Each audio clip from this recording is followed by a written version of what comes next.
Bonjour tout le monde, on se retrouve aujourd'hui pour une vidéo dans la série maquillage en 15 minutes. Je vais réutiliser des nouveautés que je vous ai présentées récemment, nouveautés que j'ai beaucoup aimées, donc ça me permet de vous les représenter un petit peu et de vous en dire un petit peu plus par rapport à ces produits.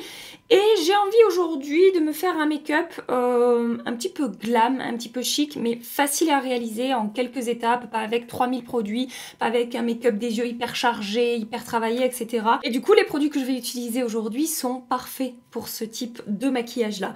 Voilà pour le programme de cette vidéo. C'est toute petite introduction. En même temps, j'ai pas 10 000 trucs à dire. Passons à l'action tout de suite. Je sais pas si vous aurez remarqué, il est tôt. J'ai les yeux encore bouffis de la nuit. Je suis pas encore complètement réveillée. J'ai encore le visage un petit peu gonflé. J'ai l'impression d'être un bébé quand j'ai cette tête-là. Je commence par appliquer ma base d'ombre à paupières, le Color Fix Nude de Danessa Myricks en teinte Nude 2. Vous savez que ça fait quelques mois maintenant que j'utilise ce produit-là comme une base d'ombre à paupières. Ça unifie la paupière, c'est hyper fin comme texture.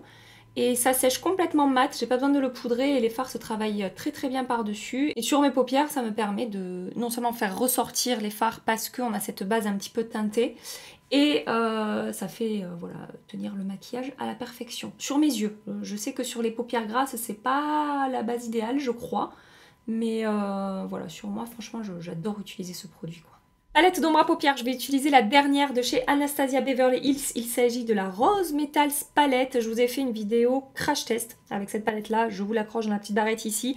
Et si vous avez vu cette vidéo, vous savez que j'ai énormément aimé la qualité que j'ai pu trouver dans cette palette, que ce soit les mats ou les lumineux. Et vous avez vu, elle est en bon état, elle est toute neuve et je l'ai reçue en un seul morceau et pas avec tous les lumineux fracassés. Je sais que beaucoup ont reçu cette palette cassée. Les lumineux sont, je pense, tellement crémeux, avec une texture tellement fondante que bah, en fait il se casse facilement, tout simplement. Donc il faut faire attention, je pense, un petit peu avec cette palette. Dans ma vidéo crash test, j'ai fait un make-up assez chargé, type un petit peu smoky. Donc aujourd'hui, make-up simple et rapide, on va partir sur quelque chose de facile à faire. Je vais pas utiliser 12 000 fards. Je vais commencer par utiliser la teinte Heavenly qui est ici. Et juste pour le plaisir des yeux, je vais vous montrer un swatch de cette teinte. Regardez cet effet mouillé et miroitant qu'on a avec ce fard lumineux. C'est vraiment très très beau. Au niveau de son rendu sur les yeux, c'est un petit peu moins opaque que les autres métallisés ou lumineux de la palette. Mais voilà, on a un fini un petit peu différent, un petit peu plus scintillant pailleté. Je commence à l'appliquer dans mon creux, à étirer un petit peu la lumière et les paillettes avec un pinceau Otrera Beauty qu'on ne peut plus acheter, hein, un petit pinceau estompeur. Hop, donc je monte ça. Et ensuite, au doigt, je vais venir presser l'ombre à paupières sur ma paupière mobile.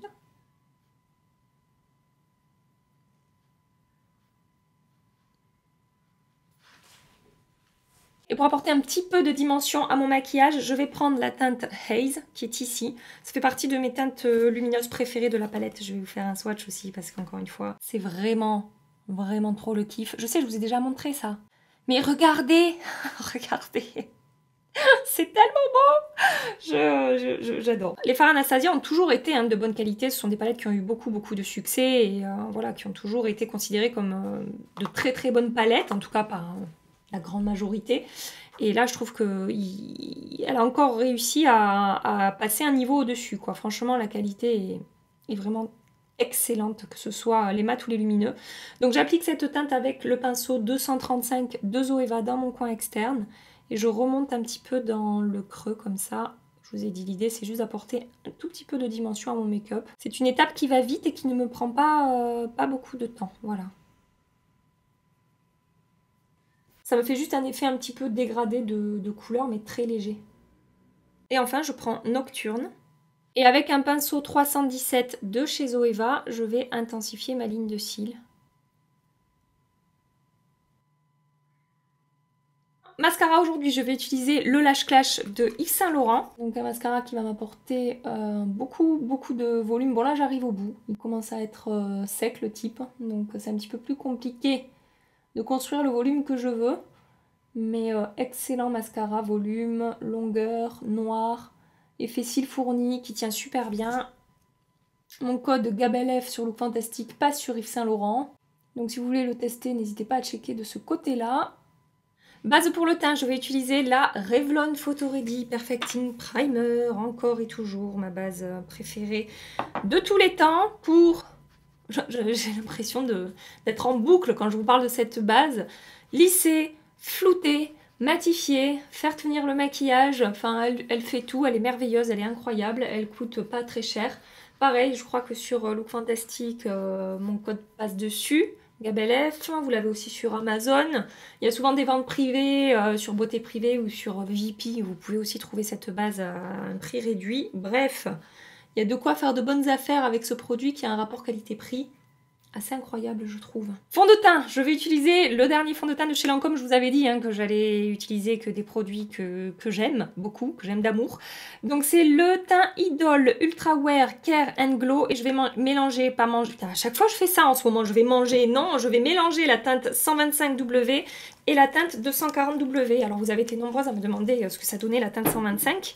À côté de la teinte 240, je vais vous montrer ça tout de suite. En haut, vous avez la teinte 125 et en dessous, vous avez la teinte 240. Donc en fait, je mélange les deux et ça me fait une très bonne teinte pour ma carnation. Je vais appliquer ça à l'éponge.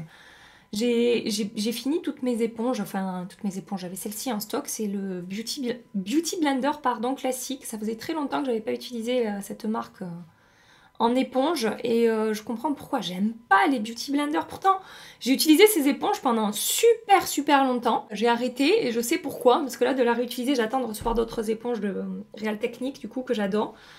Mais ce que j'aime pas avec les Beauty Blender, c'est que je trouve que les pores de l'éponge sont vraiment gros en fait et ça me fait des traces. En fait, ça fait fusionner bien moins vite la matière sur ma peau que d'autres éponges où les pores sont beaucoup plus serrés, où l'éponge est en fait beaucoup plus lisse. Et ouais, je sais pas, ça me fait chier d'utiliser cette éponge, j'ai hâte que les autres arrivent. Voilà, après c'est une question de préférence, hein, comme toujours. Mais franchement, pour avoir testé plein d'éponges ces derniers temps, les Real Techniques, quand même, c'est quelque chose. Ça fonctionne bien, ça tient bien. Elles font fusionner les matières vraiment rapidement avec la peau. Et là, j'ai besoin de travailler le produit un petit peu plus longtemps quand même qu'avec d'autres éponges. Vous avez les Morphe aussi qui sont très bien. Pareil, beaucoup plus lisses que ça, mais rigides quand même. Attention, il faut aimer les éponges qui sont un petit peu dures. Elles sont pas souples du tout. Les Real Techniques sont quand même un petit peu plus souples. Et ce fond de teint Lancôme, sachez que je l'aime toujours autant. Hein. C'est toujours la découverte de l'année pour moi avec le fond de teint L'Oréal. Ça fait vraiment partie de mes plus belles découvertes de ces derniers mois. Il est fantastique sur ma peau. Comme anti-cerne, je vais utiliser le dernier de chez Too Faced, le Born This Way Ethereal Light que j'utilise en teinte Graham Cracker. Mon avis n'a pas changé par rapport à ce que je vous ai dit dans ma vidéo crash test. J'ai raté le tube. C'est un anti-cerne sublime au niveau de la texture. Vraiment, ça lisse, ça floute, ça illumine. C'est ultra fin, il n'y a pas du tout d'effet de matière. Ça reste joli du matin jusqu'au soir. Maintenant, voilà, on est sur un anti-cerne avec une couvrance légère à moyenne. Là, je l'utilise dans cette vidéo pour vous en reparler. Et puis du coup, il est hyper facile à travailler en 3 coups d'éponge. C'est fait, quoi, comme vous pouvez le voir, même avec ce Beauty Blender que je n'aime pas. Ça se passe très bien. Et après, une fois qu'il est posé, qu'il a séché, je retapote un petit peu sur les petites ridules ici. Et ça ne bouge plus du matin jusqu'au soir. Voilà, donc vraiment excellent produit si vous recherchez des anti-cernes qui n'ont pas forcément une énorme couvrance. Et je peux moduler un petit peu quand même, ce que je suis en train de faire. Si vous recherchez des anti-cernes qui n'ont pas... si vous n'avez pas besoin d'avoir des anti-cernes très couvrants, vous pouvez regarder celui-là de Too Faced, il est vraiment excellent au niveau de son rendu sur la peau. Pour matifier mon teint, je vais utiliser la poudre infaillible Setting Loose Powder de chez L'Oréal, poudre qui ne me quitte plus ces dernières semaines. Je l'applique à l'éponge sur ma zone T. Donc elle va lisser, flouter, matifier, fixer. Je trouve qu'elle fonctionne super bien avec la base Revlon en fait. Entre ces deux produits, ça me fait un peu une peau toute floutée, toute lisse. C'est vraiment super joli. Et en plus, elle contrôle vraiment bien mes brillances. Et je l'applique très légèrement sur les contours de mon visage avec le pinceau numéro 20 de KVD Beauty. Je vais maintenant utiliser la nouvelle palette Charlotte Tilbury pour le teint, c'est la Pillow Talk Beautifying Face Palette. Et je vais commencer par... Alors pas de bronzer aujourd'hui, du coup je vais sauter cette étape pour... attendez, je cherche un pinceau. Pour gagner du temps, mais je voulais absolument vous reparler de cette palette. Pareil, j'ai continué les tests et je confirme ce que je vous ai dit dans ma vidéo crash test. Bon, ça coûte une blinde, vous n'êtes absolument pas obligé d'acheter cette palette, vous n'avez pas besoin, c'est pas genre le truc dont personne ne peut se passer, on est d'accord, hein.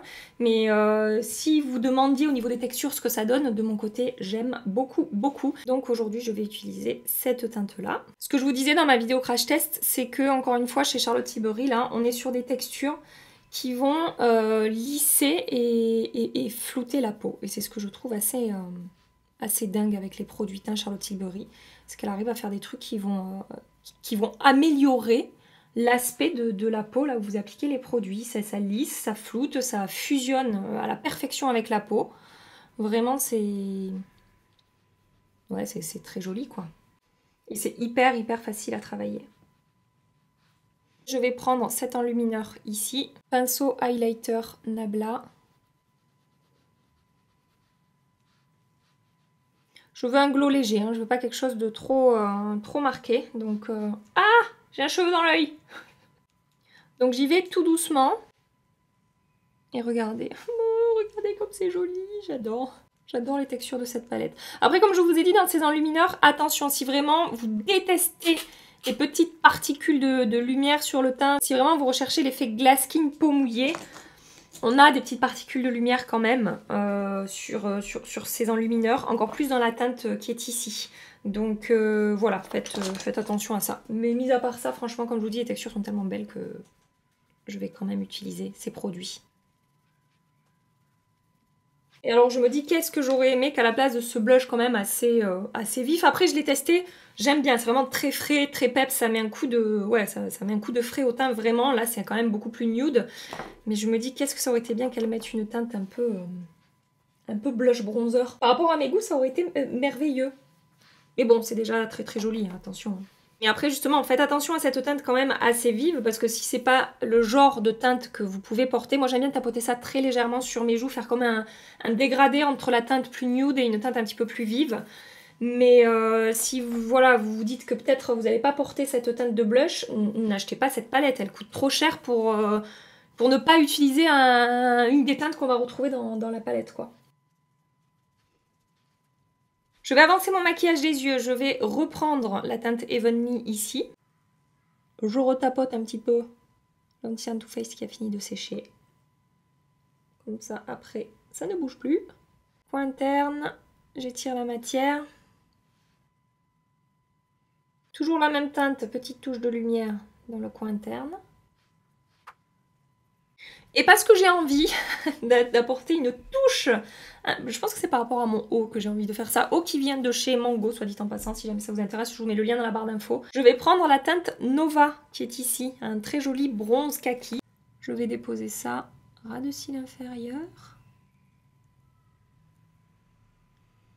Et remonter un petit peu ici. Et ça va se fondre avec la teinte Haze. Comme d'hab, mon crayon Charlotte Tilbury dans ma muqueuse. Je déteste faire ça. Mascara au ras de cils inférieur. Mon préféré pour ça, le Sky High de chez Maybelline. Pour mes lèvres, je vais partir sur un gloss. Pat McGrath, c'est le Sunset Rose dans la gamme des Lust Gloss. Je pense... Des Lust Gloss. Les gloss. Je pense que ça va, normalement, bien matcher avec le blush.